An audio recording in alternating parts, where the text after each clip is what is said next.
Hurlbut, who is Senior Analyst at Strategic Energy Analysis Center at the National Renewable Energy Lab. He also spent a lot of time working here in Texas at the Public Utility Commission, and he's going to be talking about electric markets, the future of the utility, and competitive destruction of in the utility space. He has a lot of knowledge about the history of the utility industry and how it's evolved, so that it's going to be an interesting talk. I think we might have some PU and state staff here because he is, I think he also has written a book, so I think he'll be doing a book signing as well. So that is next week. Today we have Eugenio Miravete from the Department of Economics here. He is the G. Baker Professor of Political Economy here, and he also is a research fellow at the Center for Economic Policy Research as a group in London. So he is going to give us a talk today about diesel, Europe, policies related to that, and maybe even mention things about Volkswagen and Dieselgate or something like this along the way, or give some insights into that. So we're going to understand some integration, I think, between technology adoption and the policies interlinked. So, Eugenio, take it away. Thank you. Thank you. Thank you very much for inviting me. Glad to fill in. You're lucky. This is the very last time I'm presenting this paper. I'm not going to say that I'm tired of presenting it, but yes, a little bit. Okay, so first, this is joint work with Maria Jose Moral, which is based in Madrid, and Jeff Turk, former grad student, now an assistant professor at Notre Dame. Okay, so let's start talking about Volkswagen. So this is the market value of Volkswagen, and this is, does it work? Do I have a pointer here? No? Maybe. So this is capitalization going down when the scandal came about. That was 9/17. I was giving a talk that very same day at Michigan, and the audience was not buying my results when I came back from lunch. They say, wow, now we understand. You're right, Volkswagen has been cheating. So anyway, so that also says, you know, we started working on this paper long before the scandal. And you may be thinking, okay, so we're going to be talking about Volkswagen.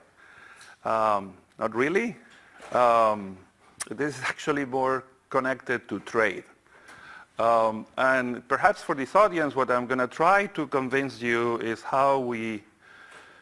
why this paper is relevant, how we use economic tools, or we can use economic tools to measure things that are not so obvious. So I know that you're all thinking of energy. Stay with me for a few minutes, okay? So here we have different international rounds of trade liberalization. And here we have the number of preferential trade agreements that have been signed over the years. So this goes through, you know, this World Trade Organization, the creation of the World Trade Organization around 1990, NAFTA, the Doha Round, and so on and so forth. So these are more and more countries that are subject to free trade agreements. So now that we, one way or another, we have negotiated tariffs to be very close to zero, what can we do? If you hear policymakers, particularly the Trump administration, they are talking about trade and non-tariff trade barriers. What do they mean? You can actually make the life of companies working outside your country very difficult. You don't need to just put a tariff on a product that you want to import if you want to stop them from selling in your country. This typical case is pharmaceuticals. So we hide behind, you know, safety issues to put all sort of regulations to stop importing drugs from other countries. you can just put all sort of rules, okay? And sometimes they are very subtle. And what happens is we have all these trade agreements that opens up to trade, but at the same time we are writing more and more rules. And those rules are very difficult to evaluate. And they actually make difficult this trading between different countries. I can go and say, tell many, many stories. I'm going to talk about this one. This is what this paper is looking at. So the regulation of emissions in Europe and in the US, until very recently, they were very different. And this is where we are going to focus our attention, okay? So if you look at the automobile emissions, we have NOx, particulate matter, CO and CO2. These are, more or less, the situation at the turn of the century. If we look at the US, the US is very demanding. We want emissions of NOx or nitrogen oxides to be very, very low. And suddenly it looks like Europeans are very dirty. And everybody, whatever, the bad reputation that diesels get is because of NOx, okay? Forget about particulate matter, forget about CO2. Well, now who looks clean and who looks dirty? The US is far more relaxed in terms of emissions of CO2, and the Europeans are more strict in terms of CO2.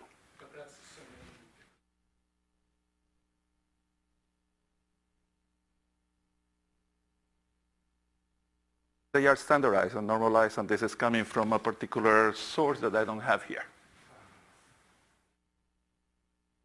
And the reason is not because of the standardized cycle. The reason is that the Europeans have a much larger, so when we are measuring this, we are not measuring in the same way. I agree with you.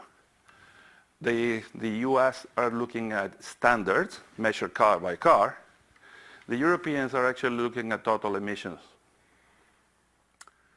And the difference is that the Europeans already by 2000, they have many more diesel automobiles than the US. We are talking in the order of market shares around 50 to 60%. And that allows them to have lower emissions of CO2.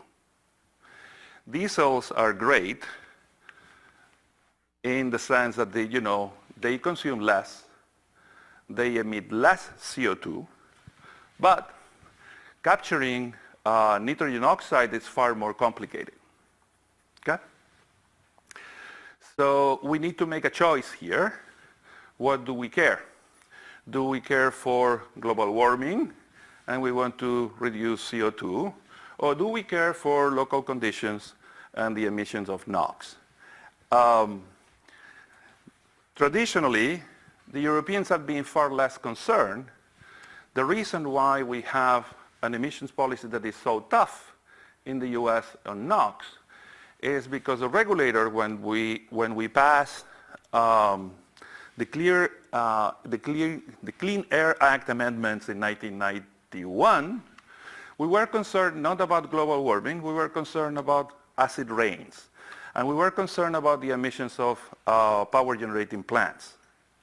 And who knows how, in Title V of the Act, we also regulated the emissions of diesels. Diesels were produced. How that disconnect with what I am describing at the beginning?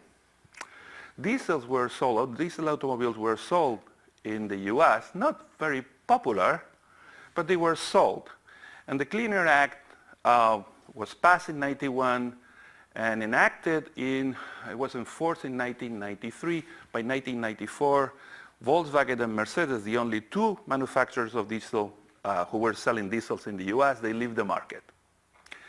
That represents, that kind of regulation has a money value. So for these companies, they were completely unable to cope with with the emission standards. At the same time, as time goes by, we get more and more concerned about global warming, and then we want to reduce the emission of CO2. Again, don't forget about this. This is year 2002. The levels today are lower, and we can actually attain lowering both up to a point. Physically, I am not an engineer. It's still far more complicated to capture NOx than to reduce CO2. So at some point, there is a trade-off between what do we want to do. I'll give you at the end, if we have time, I'll give you my solution for the Volkswagen emission scandal. Anyway, so this is the kind of things that we want to do, and I'm going to tell you a little bit about diesels and so on and so forth. Okay. So imagine. Let me just focus on what do I want to do. So diesels sort of like they grow in Europe during the 1990s. I'm going to argue that this is because the European regulators were very relaxed in imposing these standards. They were not interested in imposing these standards. Okay. As a consequence of this, the emissions on CO2 were lower. They were able to reduce total emissions of CO2. What could have happened if the Europeans, for whatever the reason, I'm not saying that the American policy is optimal, but what could have happened if the Europeans have decided that the American policy was the optimal one? Well, this is sort of like a hypothetical, right? It's like this is what what lawyers call a but-for scenario. We would like to evaluate what an alternative reality would have been. Well, here's where economists, and some of my students are sitting there, come with structural models, and we are going to do an equilibrium analysis, and we are going to estimate the model today, and we are going to simulate a situation that has never happened before, and we are going to take into account all decisions that the firms will make. What to produce, what price to produce, depending on the nature of the competition, and so on and so forth. The ultimate goal is trying to figure out what is the value of following this particular blue policy for the Europeans. Because the Europeans are the only ones producing diesel automobiles. And if we are going to be focusing on the European market, if we get tough on NOx emission, as apparently they want to do today, not the Germans, what is going to happen? They are going to make their life more complicated. They make their life more complicated. They increase the cost of production of their own vehicles. And most likely, the Europeans are going to end up importing vehicles from other places, Asian countries for the most part. So there is a there's an equilibrium value in terms of tariffs. How much is this worth in terms of tariff protection? And we want to get a number. So in that sense, this is one of the two existing papers that are trying to do this kind of analysis and bring this to the trade literature and try to measure how much is worth all this set of regulations, also all this set of rules. Okay? So turbo diesel, direct injection. So this was technology. The Europeans have always been using diesels, going back to the 1930s. In 1936, actually, they sold they commercialized the first diesel automobile. But they introduced this new technology in 1989 with Audi, with the Audi 100. It's very efficient in terms of power. It involves all these things, the direct injection. The pump is the critical part of the whole thing. Has a turbocharger. For those of you who have never ride on a diesel, you will not notice the difference, or mostly you will not notice the difference. People who drove diesels in the U.S. in the early 80s, that's a completely different story. Okay, those cars are very reliable. They are durable. They are not, there is no clattering or huge clattering. Um, but this is something we know now. Put yourselves in the shoes of somebody who was going to buy a car in Europe in 1992. They didn't know whether those cars was a good idea or not. It's like what we are evaluating today. Should we buy a hybrid or an electric car? They are more expensive. Why should I go into this? What if the technology doesn't survive a few more years? Okay, so there is a ton of uncertainty at the beginning of a diffusion process like this. Okay. This motivates me, probably not you, because there are people doing, innovation all over, and this is tremendous. This is a huge transformation of a market in just a few years, and it's amazingly ignored by economists. But anyway, so here you have the market penetration of diesels going back to 1991, both in Europe without Spain and Spain. I'll tell you why I'm going to be using data from Spain. So it's very fast. I mean, they start already at the beginning of the 90s.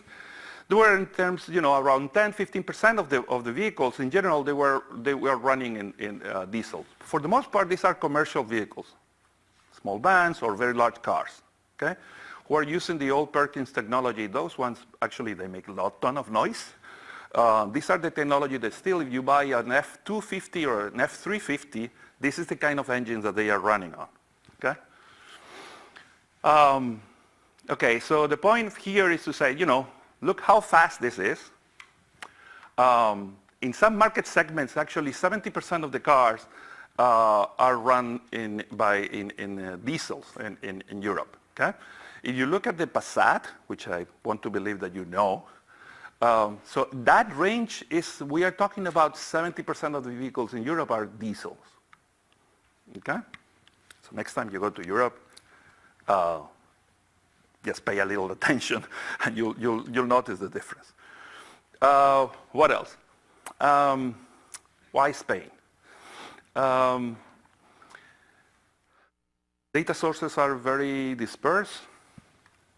We needed information on car registrations by automobile, by type of engine. I need to know every single model that is sold in the country. But I need to know, in addition to how big it is and what is the size, the power, blah, blah, blah, I need to know whether this is a diesel engine or a gasoline. And that was available, amazingly, only for Spain. And not in other countries. For other European countries, all this information is available starting in 2002. The problem is that by then, the whole diffusion of the technology reached some sort of like an equilibrium. I'm interested in studying the 1990s. This is where the diffusion takes place. Okay, so the darker one is always diesel. So look at how different the situation we have, for instance, if we compare to the US market today for hybrids. Even in 1992, there were several models, in the order of 42 models, diesel models that you could buy. Okay? It's not like 1 or 2 or 3 only. It's very difficult for a new technology to catch up if you have very few options available. And those options are going to increase over the decade.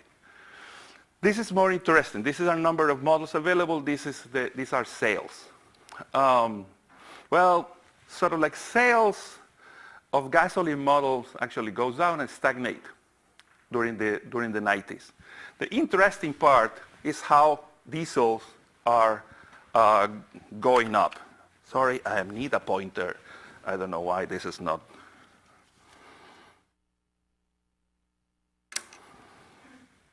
Yes, okay. So you can see how sales are going up very fast, okay, during the 90s for diesel models. What else? So why the Europeans took this path and not the Americans? Sometimes, small changes in policy have huge consequences.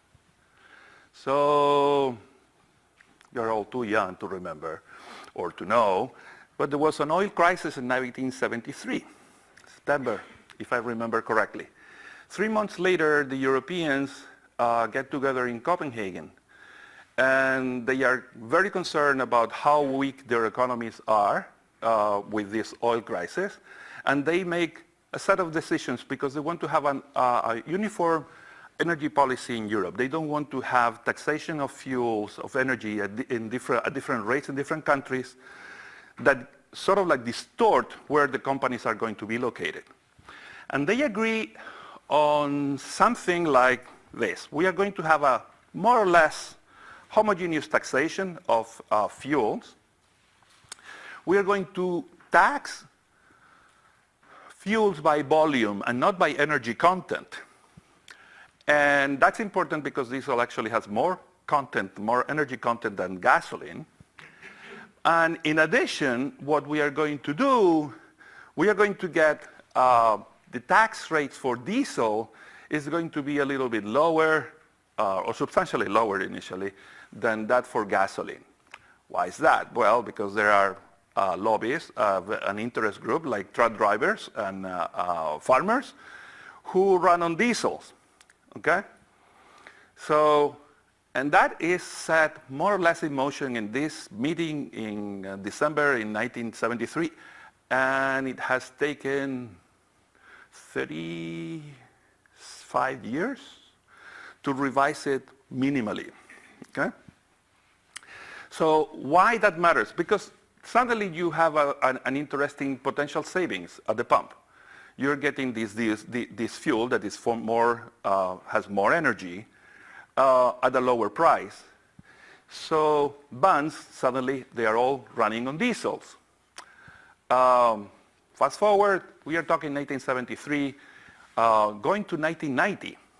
In 1990, we had 15 years experience with diesel. That experience didn't exist in the US, and the US was actually terrible, and I'll tell you why in a second. Mercedes had all the patents, all the know-how. They have been running all this technology going back to the 1930s. Now suddenly, typical questions that I had is like, okay, you want to buy this car? Do you have a diesel pump everywhere? In 15 years, you find diesel pumps everywhere.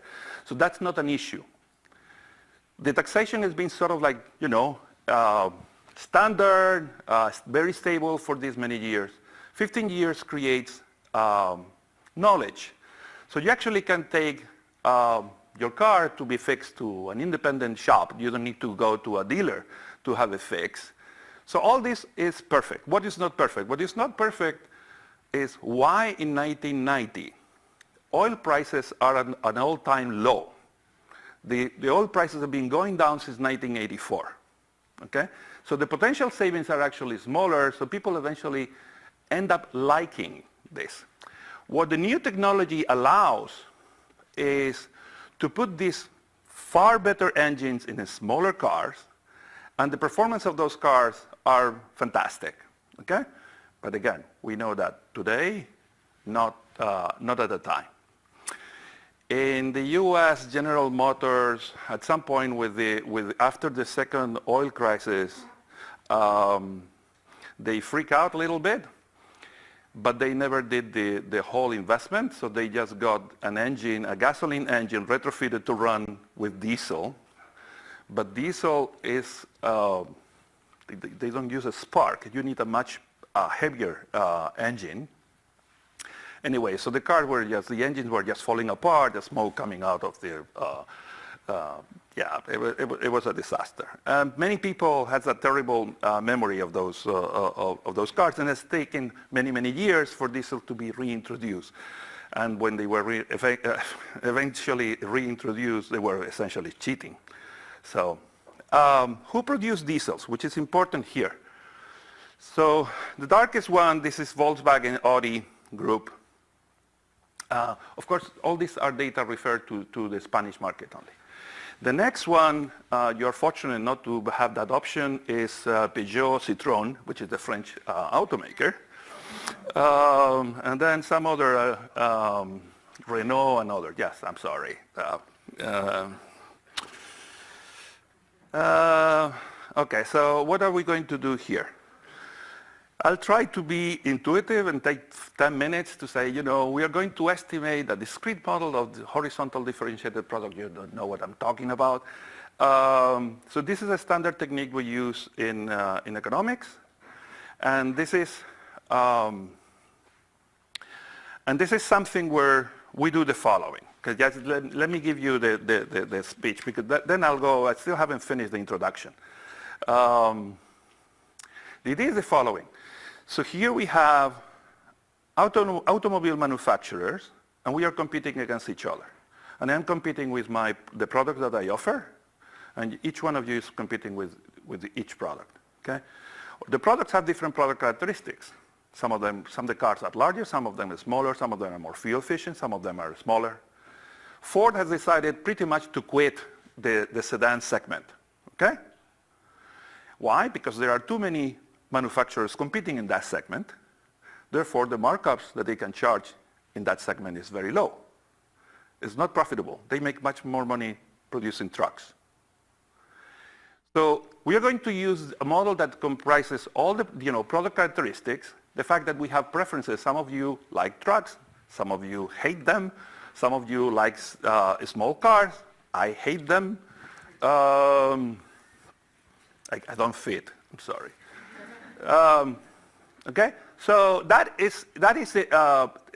all this is important, because at the end of the day, the prices that we can charge for our products depends on how unique our product is. Okay, so we account for this. Why is that important? Imagine that I want to keep this in mind, what we are trying to do. What I'm trying to do is something like, imagine we pass a law that makes diesels illegal. We have never seen that market. I want to use my parameter estimates to figure out how the market would operate if the diesel option is not available. Because then suddenly we are left with the other cars, the gasoline ones. And depending on who is selling those cars, is going to be better positioned to compete with consumers. But prices are not going to stay the same. Because if, say, you are producing a very fuel-efficient vehicle. You produce a very fuel-efficient vehicle and the diesel option is not available. Many people who were buying diesels before are now going to buy your fuel-efficient vehicle. So you observe an increase in demand. And then you can charge a higher markup. Well, we control for all of this at the same time. Okay? We can control, when we do this analysis, we are not keeping prices fixed. We are changing everything at the same time. Okay? There are things that I need to keep fixed, but I'll tell you. Okay, so mostly that's what we are going to do. We are going to control for demand, heterogeneity, blah, blah, blah. Okay, results, in case that I don't have time to finish, which is very likely. So one, this is a very profitable business for Europeans. But it's profitable not in the sense you should not think because this is a fantastic technology. Careful, they have their market relatively close to trade. Because they enforce a particular emissions policy that gave a cost advantage to Europeans who know the technology. Americans are not producing diesels. Actually, Ford and General Motors in Europe, they are producing their own diesel engines. Okay? Because the market is sufficiently large. Asians are not. Because Asians are just arrived into Europe in the 1990s, and the small scale of their sales is not enough to justify the investment in a technology that they cannot use in Japan or in other Asian countries or in the US. Okay? I'll tell you what they do because they are selling diesel varieties. Okay? Now the important thing, of course, is in red here. So remember when Trump was threatening Europeans to set tariffs on European car imports. The media goes crazy. I knew the numbers. And then suddenly the people discuss, well, how much are we charging? We are charging 2.5%. I knew the answer. Europeans are charging 10.5% for every American car that goes into Europe. And that goes back to 1995. Okay? These numbers are huge by that measure. What I'm saying is this regulation amounts to an additional 70 to 28% in terms of protection of the domestic market in Europe. Okay? So that's, and in addition, one more thing. This is for, there are two components here. One is the emissions. The other is that fuel taxation. Diesels and gasoline, remember, they are taxed differently in Europe. Okay? So we are providing a saving. This is changing lately. Okay. The agenda, no way. Okay. Questions, if you have questions, please ask me. I'm happy to answer. So I'll go a little, I've already gave you a ton of information on this. So diesel cars. So they are a niche in the 1980s, but we got there without any, so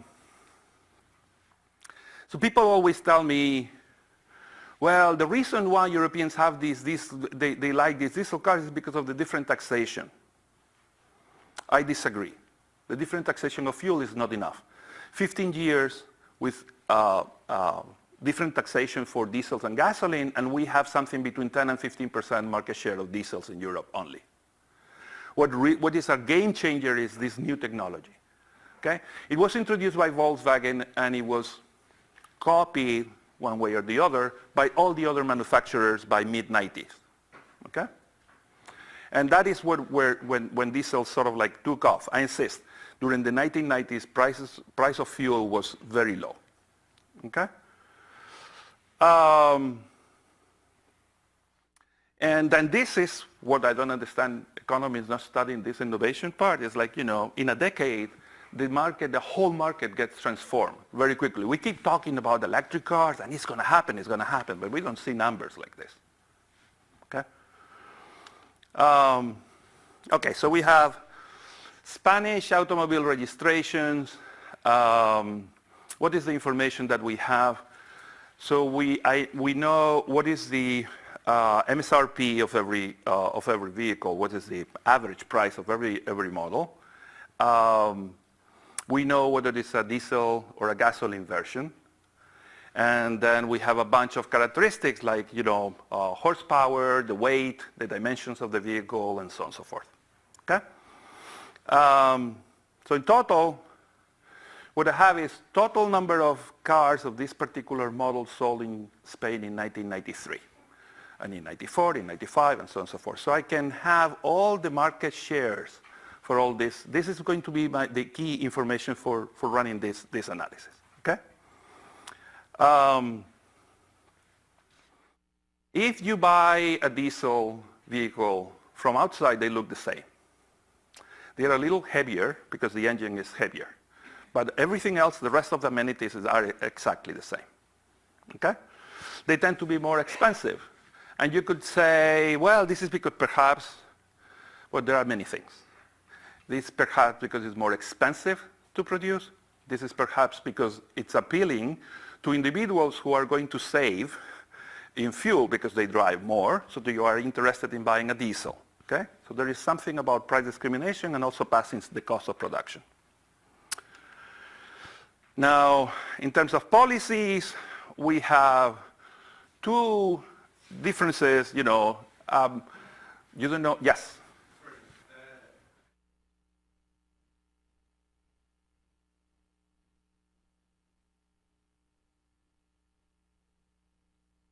Not only Spain. Yes, I'll repeat the question. Whether Spain had a strong scrappage program. It was in 94, if I believe. So there was, in 92, 93, there was a Europe-wide economic recession. The French were the first one to come with the idea of this scrappage program. The Spanish government copied that. Yes, so that pushed the demand. And it's critical I cannot prove what I'm going to say. But every time that one of these scrappage programs were introduced, the vehicles were very old, all across Europe. And taking advantage of that scrappage program, many people bought diesels. Be careful. This is not Cars for Clunkers. Cars for Clunkers gave you a different subsidy depending on how fuel efficient your vehicle, your new vehicle is relative to your old car. Here you were giving a down payment, period. You want to buy a car, this is what you get. You can buy a gasoline or a diesel vehicle, whatever, you get the same amount of money. And many people, it's true, they started buying. So that's important in terms of kicking off the demand at the earlier stage, but this is 94, 95 already, middle of the sample. Most European countries, they did. Those who did it actually speed up the adoption of diesels. Why? And that connects to something else that is coming in the model. For the following reason, because it increases the chances that you get in contact. It increases the chances that you get sick. It's an epidemiology model. If you have the flu and I'm in contact with you, it's more likely that I get the flu. If you drive a diesel car, it's more likely that I come across a diesel car and I start to like it. So there is a transmission of information there. The more diesel cars are available, people change their opinion about it. And that actually that shows in our estimates. Because people initially don't like diesel. They buy it because they are more fuel efficient and they save on fuel. And that perception changes over time.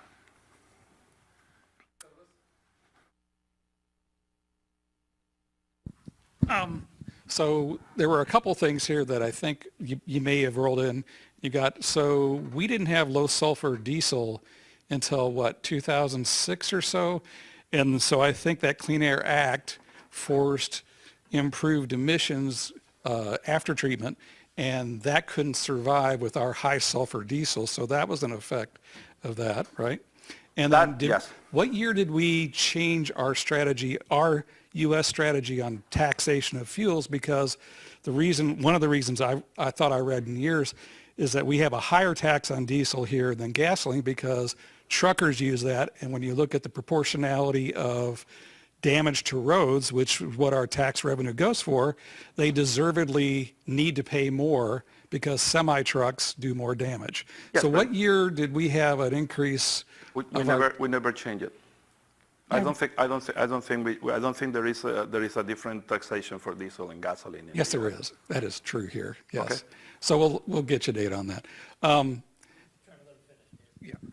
Well, this is a so as far as I know, okay, yes. As far as maybe federal or state, but I am not aware of something so different like what Europe did. Europe's lower for diesel. Yeah. Yes, if you just look at the terms of damages for roads, that makes sense. If you look in terms of the effect of the environment, it depends on what your weights on your preferences are. Do you care for global warming, or do you care for this NOx breathing problems, which happens downtown in LA? As for the sulfur, the regulation is tougher in Europe, so it was never an issue. I remember I was here. Yes, a diesel car passed in front of you, and you could smell it here, and that was not the case in Europe. And I'll look into the taxation part. I don't know. Okay, so here you have again. Another way of looking at how different these policies are. I would like to have time to say something about how suicidal is what is going on in Europe nowadays. Okay, economics. Stay with me a couple of minutes. Imagine that you are a buyer of a vehicle, and so this is your level of utility. You're thinking of buying several cars, buying one car among a bunch of them. So I is you, J is the model that you are thinking, and T is the time. Now, what do we have here? I don't have, rather than having a different option for different cars, what we are going to be looking at is what we could talk about a hedonic model. So a car is not a car, it's just a bunch of characteristics. Okay? There is a star there. I'll come back to the star. Okay? Then you're offered this vehicle at a price. And again, there is another star there. Why? Because what do we mean by stars? These are random coefficients. So essentially what we are saying is not everybody actually values a particular feature of the vehicle or responds to prices in the same way. So think of this as estimating a distribution. If you're looking at fuel efficiency, there is a distribution on fuel efficiency. Some people will value fuel efficiency a lot, some people will not. Remember, I don't know which car are you buying. I don't have information about what Spaniards, individual Spaniards are buying. The only thing that I have at the very end is the sum of all these decisions, the market shares of every single vehicle. And then is cassis. Okay, so that revolutionized IO, 20-something years ago. Why? Because these are unobservable product characteristics. There is something that when you go to buy a car, you like, and you can describe it, but I don't have the data. Okay? That creates a problem. Because if there is something that you like, I don't know, vintage design, the Mini, there is something that reminds you of some 1960s movies, okay?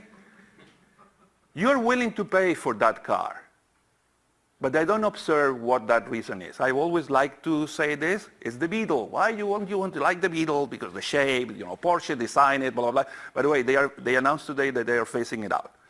Okay, they are not going to produce it anymore. Okay, so that is a little problem that we take care in, with the estimation. Blah, blah, blah.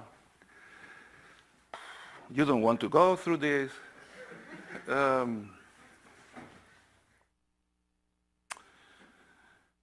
These are the market shares. So think of the market share, take the Passat. Passat 1995. And this is the market shares in the data. I know what is, they sell about 5-10% of the market. This is what my model is predicting. At the end of the day, what I want to do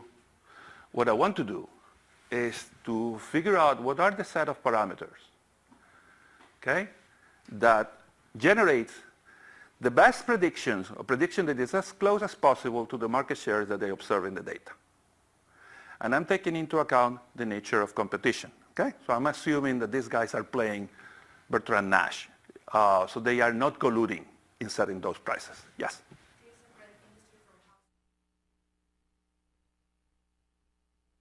Only, I'm not looking at industries, so I'm just looking at passenger vehicles only. Okay, so that is the math.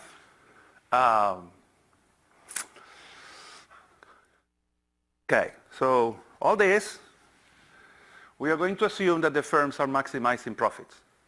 When the companies set prices, they are setting prices, given the product that they are selling, they are setting the prices that maximize their profits, okay? Something that economists are doing all the time. That includes two things. Why is that important? Because if this is the price, there's one, that's the price, and it's going to be a function of the cost of production and a markup. The markup, you see tons of letters here. It's part of either the data or the parameters that I'm estimating. Why is that important? Because we economists tend to like to talk about marginal cost all the time. We have never seen one. Okay? It's a very difficult concept. We don't have the actual cost. We don't know what is the cost of producing one particular car. This is something that we need to recover from the data as well. Okay. Done with the math. And I have about 15 minutes. So let me just, I'm going to go very quickly so that you can see what we do here. This is the composition of the market in 1991 at the beginning and at the end. Once I have all the data, this is just a way of reporting it. You can see European models, diesel, European models, gasoline, non-European diesel and gasoline. For your information, General Motors and Ford are considered European. They've been producing in Europe since 1911. General Motors and Ford, I can't remember the date exactly. It's the 20s, I think. Who are the non-Europeans? Chrysler, who doesn't have a plant, and all the Asian manufacturers. Okay? Now, look at some few numbers here. If you look at 1991, the market share of gasoline models, European gasoline models, it's about 84%. Okay? And diesels, these are mostly, either very large passenger vehicles or small vans. It's about 13%. The transformation is humongous. Okay? The year 2000, what do we have? Diesels represent 51% of the market. European diesels represent 51% of the market. And gasoline is about 37%. So that's pretty good, because this is a period where economies are opening up to trade. Remember, this is when the Asians are invading the automobile sector in the US. And the Europeans are able to keep still together, combine a market share of almost 90%. Okay, so they've been very effective in protecting their own market. Import go up, yes, from 3 to about 11%. Okay, but we don't know what the imports would be without that different regulation. Imagine that suddenly we become the US. This is the exercise that we want to do. Okay, and now suddenly producing diesels in Europe is more expensive. So it's very likely that these Asian manufacturers are going to increase their market shares. Okay? This is the estimation. This is where we economists spend too much time. Ask Andres, yes. So things that, so these are the average value, whether we like, what do we like and not. So what do we like? So KPE is kilometers driven per euro. Okay, so yes, people actually like, they like this, more fuel efficient vehicle. The interesting one, let me just be on this side, it's easier to read. The interesting one is diesels. So diesels people don't like. So what is, you've been trying to tell us all this. Now diesels, people don't like diesels. Yes, people in general, on average, they don't like diesel. When we combine diesel and a time trend, it's changing over time. Initially, people don't like diesels. The perception that we have is that diesels are this noisy car, they don't run. But as time goes by, this captured this idea of learning that I was mentioning before. Okay? Now, not everybody is like this. There are actually people who love diesel. Okay? So these are, if you want, the means, and these are the standard deviations of that distribution of valuations. Okay? And some people like cars that are more powerful, and some people like cars that are less powerful. People still like, it's not significant, unfortunately, but yes, there is a heterogeneity on whether you like small or large cars here. Okay? And this is the slope of demand that we always care, that determines the markups of the firms. How reasonable are the numbers? Because you just see numbers there, like, okay, how reasonable is this? Okay, so imagine, all this is just coming from the estimates, okay? What is this? Choose a car that you like. I picked this one, okay? And we are going to be looking at horsepower, okay? So look at the car that you like and think of the horsepower of that car. Who are the closer competitors? If we are thinking only of that dimension, cars with similar horsepower, okay? So what we are measuring here is, in terms of deciles of the distribution, the distance between the cars, between your preferred car and the alternatives. What does it mean? This is cross-price elasticities. It means that if you are willing to consider cars that are very similar.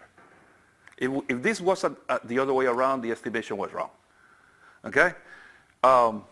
You don't care whether you are buying a small Subaru. You don't care what the power of a BMW 735i is, because you're not going to buy it anyway. Okay?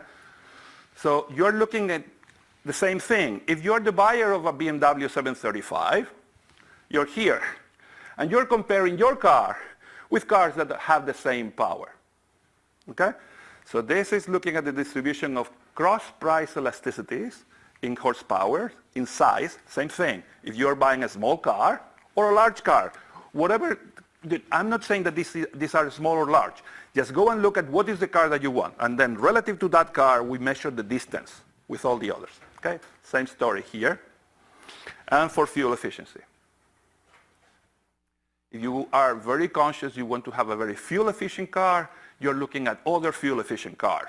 You're not thinking of a Porsche. This is the interesting one for us, because here we are looking at these at fuels. Okay?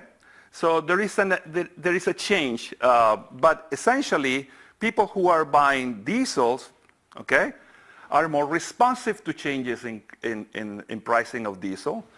Gasoline, and these are the guys who actually cross over.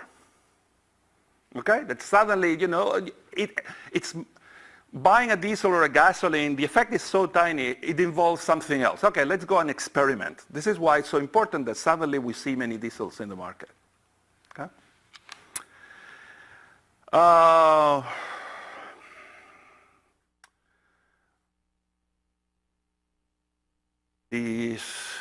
Let me skip this one to go to the other. So here we are doing already counterfactuals. What is this? This is the market share that we have of the different for both these for diesels. Sorry, these are the market share for diesels. Okay. So once we do this thing, you saw all the math. Imagine that now what we change the policy. That has never happened, but imagine that we change the taxation policy. If we change the taxation policy, I am changing the first order conditions of the firms maximizing profits. And I am changing the prices that the consumers are going to see at the pump. Okay? So we estimated one parameter that is kilometers per euro. That's your how we measure the preference. Well, now you're going to be able to drive fewer kilometers per euro if you buy a diesel. Okay, so imagine that we now go and equalize taxation. What is the model telling us? The model is telling us that in year 2000, the market share of diesels would be only 45% rather than 53%. So there is at least an 8% difference that is explained by taxation only. Okay? What about the emission standards? And I need to talk about this for a second.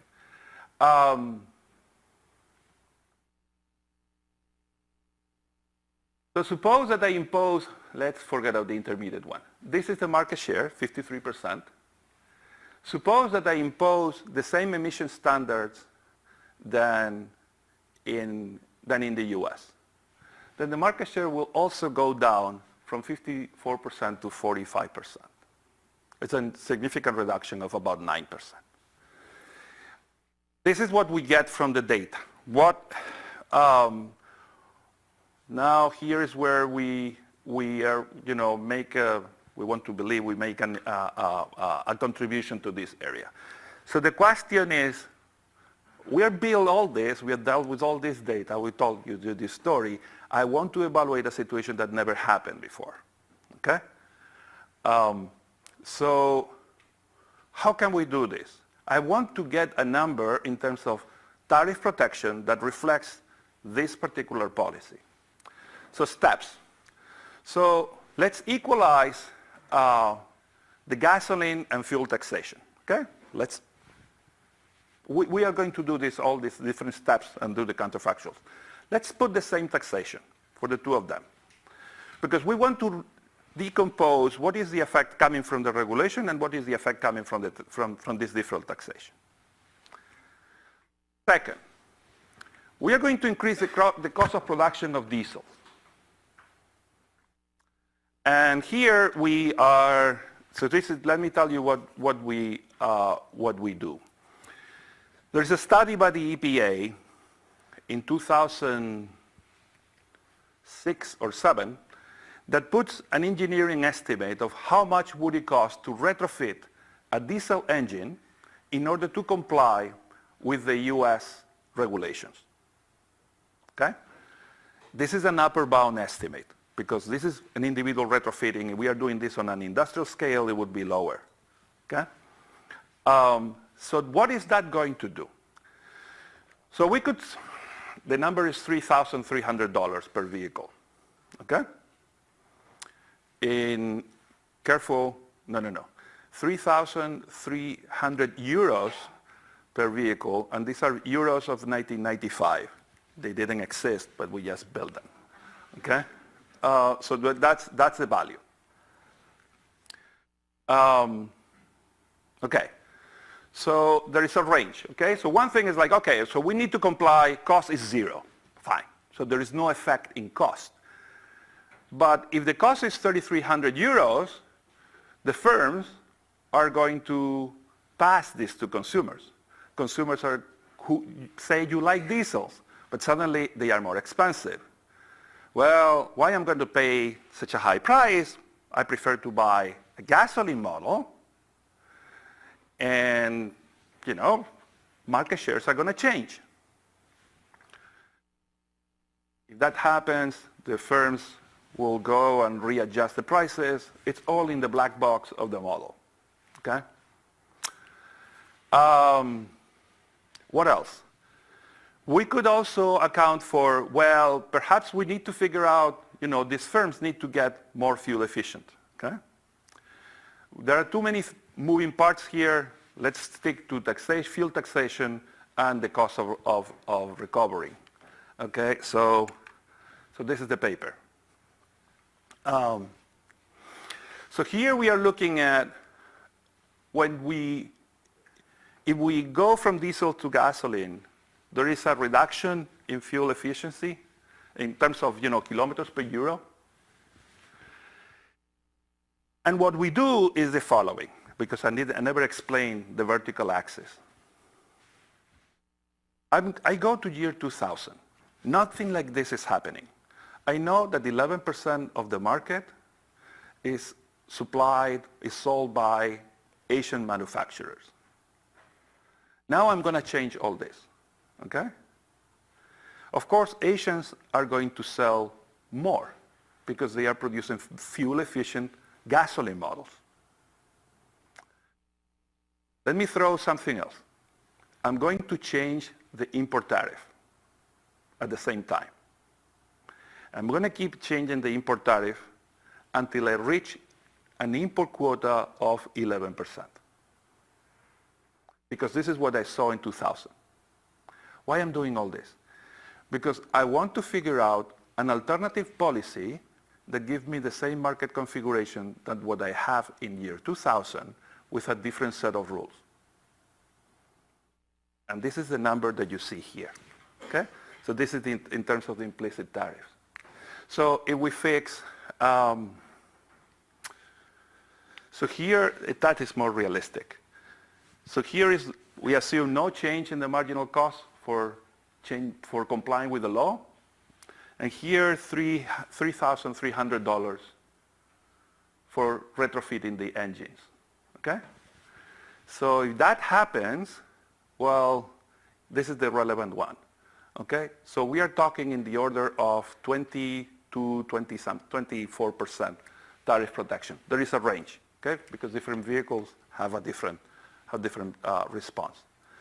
But that is the way we are doing we do this. It's like, let's try to replicate the market configuration that we have today with a different set of rules. But those different set of rules are not cost-free. you need to retrofit the engines. When you retrofit the engine, you try to pass the price to consumers. We need to come up with a new set of equilibrium prices because different firms are going to be pricing differently. And now consumers are facing a different set of prices.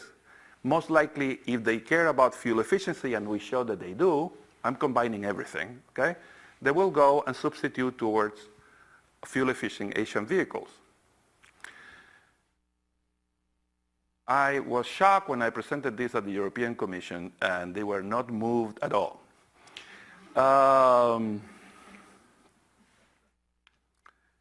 For some reason, and this is I don't have data for this.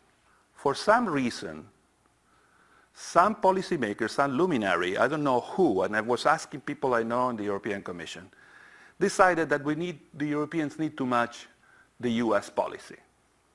And that was done in the early 2000s.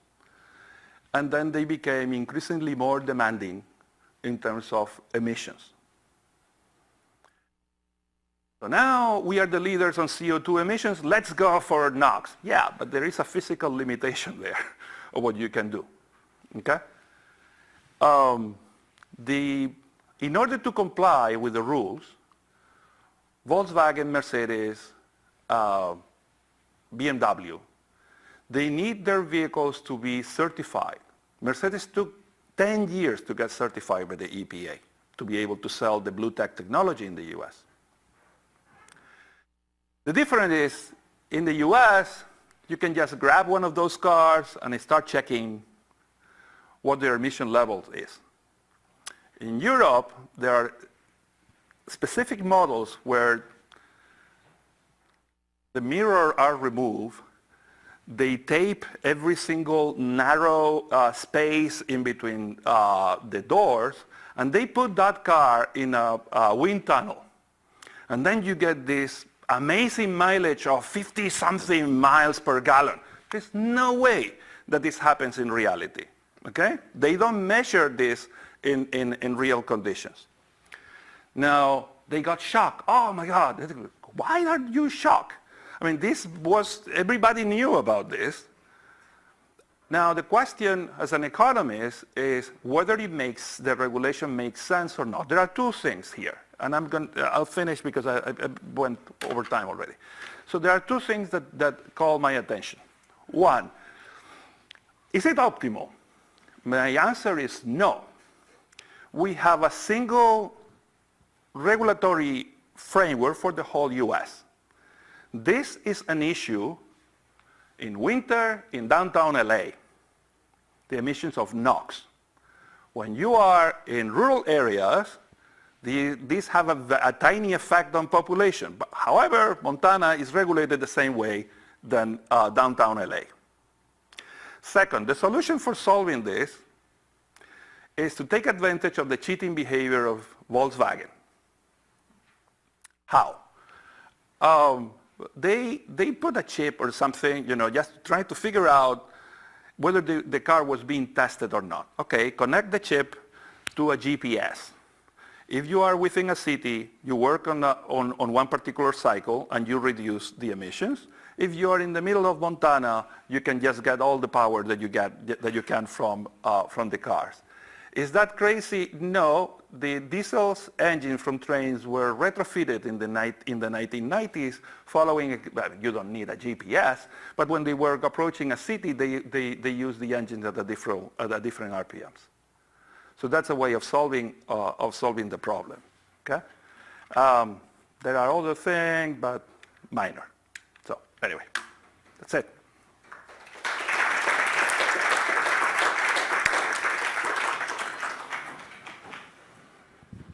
Those of you who want to hang around, we can ask a couple of questions. Anybody have any questions on this?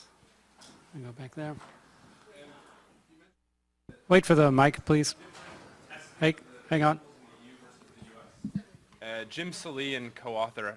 Do I need to wait for? Oh.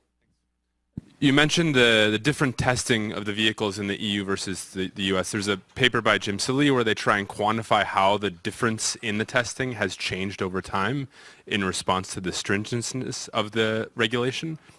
in terms of your simulation, is there a way to think about the regulation of the emissions as something that itself has varied in effect over time? That is to say, if there's like the stringency of the enforcement, how that's varied over time. If you send me the reference, I'll be happy to. But in principle, yes, I can see how that translates into the model. And remember, I don't have data for recent years. I'm doing everything. All these numbers that I presented are only for year 2000. We could get data for later, and it would be very interesting to see what happens now. This $3,000 that I was talking about is important. And when we talk of, pressure groups and lobbyists and so on and so forth, Stuttgart is a big one in Europe. That's where Volkswagen is. So the response in Europe was initially, well, now they want to ban diesels in Paris, and and they are delaying the introduction of the enforcement of the new emission standards by a few years because the companies can simply they cannot comply. There is no way. And more, when they keep looking, they are finding cheating all over the place. But I think this is self-inflicted. I think that the regulators were a little bit unrealistic on what they were asking. The technology was not up to the task of meeting those regulations. And now we're going to see delays, and we're going to see changes, perhaps going in the other direction simply because the standards were very, very high. But it would be nice if what you said is relevant. We could get data going back to 2002 that's available and see whether that changes. But I think what is more important, what would be interesting to see is the effect of this crisis. The first thing that we saw, that you see in Europe after the crisis is that the sales of diesels went up. Are crazy these Europeans? They like dirty? No. Prices of diesel the cars were sold at a huge discount. And it lowers the price because it gives the impression of a marginal cost. It's not a benefit for a consumer who is thinking in terms of the resale value of the car that they buy. But in terms of initially, yes, the prices went down, and so far they have kept a decent, yes, been going down a little, but it's not huge. I have a quick question. So I heard your argument about the price, but if you can comment a little bit more to the fact that it's not just that in US we have pretty much the same prices for gasoline and diesel, whereas in Europe we do have some discount on diesel, but also the fact that because the prices on average are twice as much in, for instance, Germany for gasoline and diesel that are here, it's a bigger portion that your operational costs do against, the total spending. So it's more important for you to check and kind of look at this price difference in let's say Germany versus US. But that would be if. So if your utility function with regard to price not only kind of has a similar shape, but also you are on a different part of the convexity of that utility function. I need more data to be able to estimate that properly. And I'll tell you the data I need. The data I need is information on mileage driven year by year. If you can actually get this from the Texas Department of Motor Vehicles.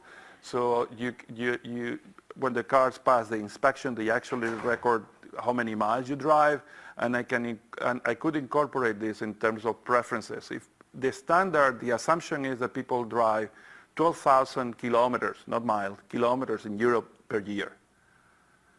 And there is no difference across European countries. In principle, we would say 12,000 miles, so there is a 60% more distance driven on average in the US. That could be included. I would not trust the curvature of the utility function.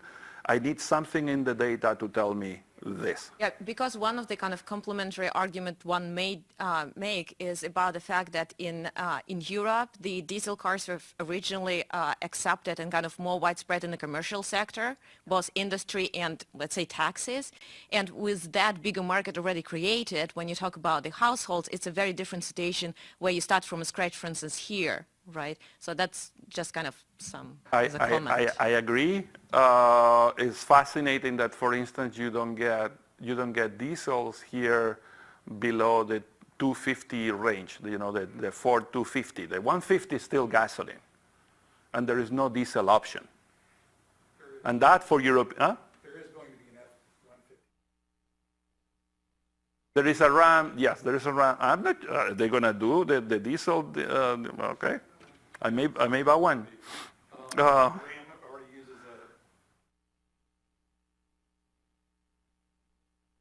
a... Good luck with that. Good luck with that. Yeah. But as far as diesel market share, just like sedans are cratering overall as demand in the U.S., looks like from the data, 55% now down to 45%. In Europe? In Europe. That was 2017, maybe going on further. And the gasoline tax in the U.S. is 18.5 for gasoline and 24 for diesel. 18.4 versus 24.4, last raised in 1993, so maybe that's it. And you've got so many good, interesting things here. And there's so many different dynamics. The GMO's diesel debacle didn't help.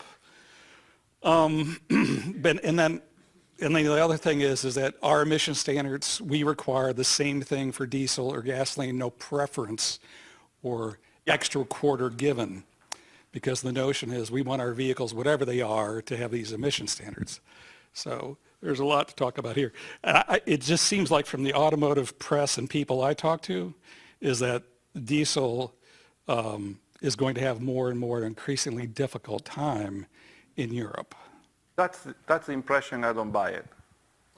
The reason is fine, you know, going down sales from 55 to 45%, the people who mostly are going to suffer this live around Stuttgart.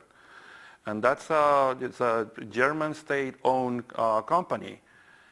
They have been able to postpone this, and they will maneuver. Fine, the politicians, they are already talking about, you know, banning diesels in big cities and so on and so forth. Wait until that, we see the layoff of people in the automobile industry. I'll be surprised at some sort of reversal or miracle. Bosch has already come with the magic formula saying that, hey, you know, we can actually reduce emissions in a very magic way from, I don't know why we didn't realize yesterday, done at a very low cost. I will see, you know. But the supplier to all the Germans. Yeah. They also just settled the court. Yeah. So they don't have any executives in jail yet. Well, and I'll be surprised that in Europe they give money back to drivers, and I don't know. This is a huge industry. When I think that this policy is suicidal is that, you know, you have created intentionally or not, and I was not able to pin down a piece of paper that says, oh well, we are going to do this in order to protect our industry. But the fact is that they have been able to protect their own industry. And now, because of not global warming, because of some local impact and this scandal, we are going to dismantle the protection in the domestic industry? I don't believe so. Well, how do you think that it may... Okay. Continue the discussion. Thank you very much for the talk.